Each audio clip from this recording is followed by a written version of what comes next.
Now, the Kenya Kwanza administration was under pressure to kickstart talks for a new loan from the International Monetary Fund, IMF, after the arrangement for a 466 billion shilling four-year-long loan that had been in place since March 2021 was terminated prematurely last month.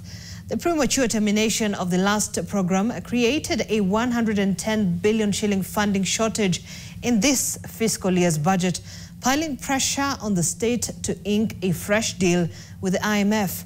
NTV's Julian Samboko attended the just concluded IMF and World Bank spring meetings in Washington, D.C., where he spoke exclusively to the National Treasury Cabinet Secretary John Buddy, the Governor of the Central Bank of Kenya, Kamau Thuge, as well as the IMF's Deputy Director for Africa Department, Catherine Petilo, in seeking to give context to the situation on the country's loan dynamics in this special report. Every year, global leadership of macroeconomic policy converges right here in Washington, D.C. for the annual spring meetings converged by the International Monetary Fund, that's the IMF, and the World Bank on the other hand. Now, the 2025 spring meetings were especially critical for Kenya for two reasons. The first one being that Kenya's program with the International Monetary Fund, which has been running since March of 2021, had been terminated prematurely. And that, of course, meant some funding which should have been received in the current financial year, about $800 million, had been shelved. So the delegation from Kenya arrived here on a mission to kickstart a formal request for a successor program and its criticality on funding the budget for the financial year 2025-26. The seventh review, it took inordinately too long. It was supposed to happen in March last year. It didn't happen. May last year, it didn't happen. July, it didn't happen. September, it didn't happen. A number of issues. Remember the issues of unrest that we had in the country and other unfulfilled conditions. So we actually combined the seventh and eighth review for October, which successfully went through. And so we got the funding around that time. We were expecting to get another $850 million out of the ninth review, 108 of which was supposed to go to BOP, or balance of payment stabilization or support, and the rest $742 million was supposed to go to the budget support. Now this ninth review, because of time constraint and some other conditionalities like revenue mobilization, which were not coming to fruition, it was mutually agreed between the two of us, the IMF and the government of Kenya, that we drop the ninth review and embark on the next program. It is not uncommon at all, and there are several kinds of reasons why a country could decide to cancel an ongoing program and opt for a new one. In the case of Kenya, the authorities and the fund agreed that the ninth review of the program would not go forward because of the limited time left to be able to meet select key program commitments. And so the authorities then also have requested a new program which we'll engage on. The second reason why the spring meetings of 2025 were especially critical for Kenya were that, whether by design or by chance, they were timed to coincide with President William Ruto's state visit to China. And when the president was in Beijing, he made some pretty strong remarks about the two institutions, that is the International Monetary Fund, IMF, and the World Bank on the other hand, and he's calling for what he calls a rethink of the global financial architecture, especially how the two institutions deal with developing economies such as Kenya. At the heart of the Bretton Woods institution is a fundamental issue. These are shareholder institutions. At the time they were formed, the shareholders were also the primary stakeholders and beneficiaries. Both the World Bank and IMF have evolved into development finance institutions, but the ownership and power remains with the wealthy countries that they no longer serve. There are many reforms required of these institutions. But I believe that the most consequential is governance changes that will transform them into independent, apolitical, global institutions. You see, first of all, you need to appreciate that China is the largest creditor to Kenya in terms of bilateral loans. And as we speak, we have done very well with China, which is the leading lender. China, we have about 6.6 billion US dollars in total, all the loans that are owing to China. But SGR is standing out, and we have made progress. That 3 billion or so is supposed to be ending by 2029. Yeah, we have, out of that, 1 billion US dollars is concessionary loan. But there's 2 billion US dollars, which is commercial loan. And this loan was taken in dollar-denominated terms, and then there is a markup. And so it is a bit expensive. We didn't take it in Chinese local currency. So China, being a very important and significant development partner in terms of bilateral loan, is a partner that we cannot ignore. We have always to discuss with them to see ways of how do we open the fiscal space to be able to do much more projects, because we still need to do projects. You have to get terms and conditions that would allow you the railway to pay for itself. So we are discussing a lot of issues with China bilaterally. And so it is not something specific. There are so many things that we are looking at. We are weighing the various options, which are the projects that needs to be opened up for future funding.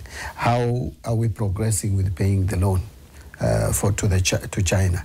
How best can we manage the liability in a way that does not put pressure on either China or Kenya without debt restructuring? Because debt restructuring is out of question. The moment you get into debt restructuring, you get to other complicated issues. The tough talk by President William Ruto in Beijing about the Bretton Woods institution notwithstanding, when his delegation arrived in Washington, D.C., the first order of business was to sit with the IMF and figure out how Kenya can secure a successor program. Why was this especially delicate for the country? Because in the previous program, which has just been terminated, Kenya had hit the ceiling of its allocation. It had essentially maxed out on what it can possibly get from the fund. So I sat down with the governor of the Central Bank of Kenya, that's Dr. Kamau Thuge, and the Treasury Cabinet Secretary, that's John Mbadi, and asked them, how was Kenya expected to navigate this question of securing what you call a funded program, which means a program from the IMF which comes with financing attached to it? It's not necessary that we have exceptional access. That even within the limit of the 600% of quota, we can still have an arrangement with the IMF, given the kind of repayments that we are making in the next 3 years. And we are making substantial payments, and that will create space to be able to borrow from the IMF without exceeding the 600% of quota ceiling. The IMF programs, the access normally depends on whether you have a balance of payments need and the strength of your program. So from the central bank point of view, I think we have built a fairly strong cushion. I think we have very strong buffers now, and I think that has offered confidence to investors, and I think that is part of the story of why the exchange rate is relatively stable. So really it would depend a lot on the strength of the reforms in maybe perhaps on the fiscal side. So the amount of quota or the amount of access that we will have to the IMF resources will actually more depend on the fiscal side rather than on the balance of payments needs.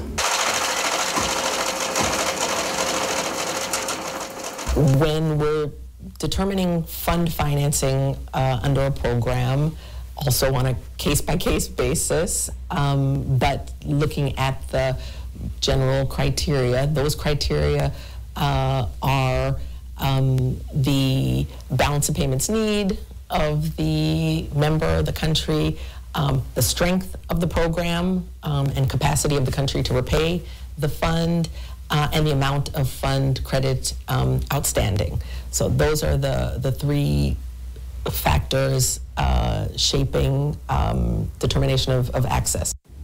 I don't want to talk about the amounts at the moment because we have to negotiate with IMF, and based on our fiscal framework, right now we have not factored in anything in our budget for 2025-2026 for IMF. But I want to just report that our quota was increased. I need to get the amount the board increased our quota. So that is number one. Number two, you see, IMF, we have also been repaying. So that opens up some space for us. Three, we had a facility of exceptional access last year, which we didn't exploit, we didn't use because the markets opened and we went to the market and managed our liabilities. Now, the building right behind me here is the headquarters of the World Bank. And one of the issues which Kenya has faced in FY 24-25, which is the current financial year, is a delay in a disbursement from the bank, what we call the Development Policy Operation, $750 million. So that again was part of the agenda as Kenya's delegation came to Washington, D.C. for the spring meetings.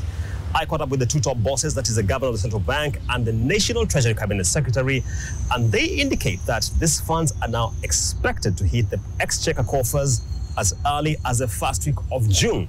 That will mean it will have a headroom of about 3 weeks before the financial year closes to be able to bolster the external financing that Kenya has received in the current financial year. We have held discussions with the World Bank. There are broadly two elements to the discussions. The first one is their assessment of the macroeconomic situation, perhaps with support of the IMF. The second is the implementation of some of the prior actions that they had discussed, particularly with the National Treasury. And as you mentioned, the conflict of interest bill was one of them. And I think that has been resolved. I think the National Treasury is working very hard to ensure that the prior actions are met. And then as we engage with the IMF in terms of the next steps for the program, then the macroeconomic element of it for the DPO could also be addressed. The DPO also, again, the indications, initially they were talking of the board meeting in June. The prior conditions, we have largely met them, and the ones that have not been met, we are working very quickly on to make sure that by early next month, by the second week of May, that we are done with those prior conditions. Yesterday we had an engagement with our director, the director in charge of our region, and he gave up as a promise that the third week of May they may push for the board to sit. So it may happen earlier or faster than we had initially thought or had been indicated earlier or initially. So that means then we may access the DPO, the $750 million by early June. Yeah. So that would really help us in plugging the hole that we may have. And that brings us to the close of our special report from Washington, D.C. on the spring meetings for 2025, which, as I've indicated, were particularly critical for Kenya for a number of reasons: the collapse of the IMF program, chasing funding from the World Bank, as well as the fact that President William Ruto was in Beijing, China on a different mission. But also, we can never close without mentioning that these spring meetings had a particular overcast from the Trump administration and what it means for the two institutions, that's IMF and World Bank, and for their future funding for developing economies.